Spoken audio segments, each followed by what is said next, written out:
जय जगन्नाथ मु लिपुन आपण मान ओडिशा अपडेट चैनल को बहुत बहुत स्वागत करुच्ची। आज गोटे सुभद्रा योजना को नहीं बहुत बड़ अपडेट रही समस्त जानिबा निहाती दरकार। जदि आपण माने भूल करूचंती ताला आपण को टंका मिलिबो नाही। आ सुभद्रा योजनार बहुत बड़ अपडेट जो बहुत बड़ खुशी खबर भी अच्छी।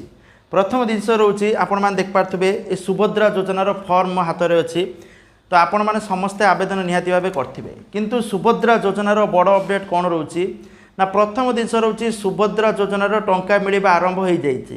तो आपण मैंने भावुए 5,000 टଙ୍କା तो मिलनी 5,000 टଙ୍କା नुहे जो मानू सुभद्रा योजनार टंका मिल 17 तारिख दिन से टंकाटे लेखाएं क्रेडिट होती माने टंकाटे लेखाएं कहीं क्रेडिट होती ना चेक कराऊँ जे से बैंक खाता पैसा क्रेडिट हो कि ना यहाँ गोटे चेकिंग बेसिस अपडेट माने चेकिंग करा जाए कि समस्त अकाउंट को टंका टंका करके पठा जाउची। तेणु आपण खाता को टंकाटे क्रेडिट होती कि नहीं मेसेज आसी कि नहीं आपण मैंने कमेंट सेक्शन में कमेंट करंतु।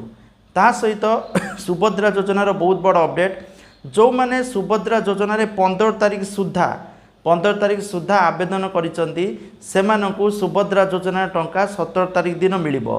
ता सहित इंपोर्टेंट इनफॉरमेशन कौन जानते सुभद्रा योजनार आपण मैंने समस्ते आवेदन करके आसिले किंतु जो माने सुभद्रा योजनार बहुत सारा फॉर्म कटि जाउची कटुची विभिन्न रीजन पाई जो माने भूल आवेदन करचंती जो माने ये जो आवेदन करचंती उभय इंग्लिश आ उड़िया रे फिलअप कर देचंती सेमानकर कटुची आ जो मानकर EKYC पेंडिंग अच्छी सेमानकर कटुची। ता सहित जदि आपण ठीक ठाक इनफॉरमेशन देई नांती आपण जो मोबाइल नंबर लिंक है नहीं आपण आधार कार्ड रे कि आपण बैंक रे ताले मध्ये आपणकर एठी ना कटि जिबार चांसेस अच्छी। से आपण मैंने आपणकर जनसेवा केन्द्र जो आवेदन करते से आपन गोटे रसीद मिलथिबो जो एप्लिकेशन नंबर थी चाहिए आपण मैंने चेक करेंगे जे आपणकर जो स्टाटस कौन देखो जदि आपणकर फॉर्म कटि जाइथिबो तार आपन को 17 तारिख दिन टंका मिलबनी। जदि आपण मैंने एक्चुअली योग्य भूल भाल आवेदन कर देचंती तो तरबरिया भाव आवेदन कर देचंती ताले आपण माने ठीक भाव में पुणी थे आवेदन कले आगामी किस्ती आपण मानक मिल पार कौन टेंशन नाई।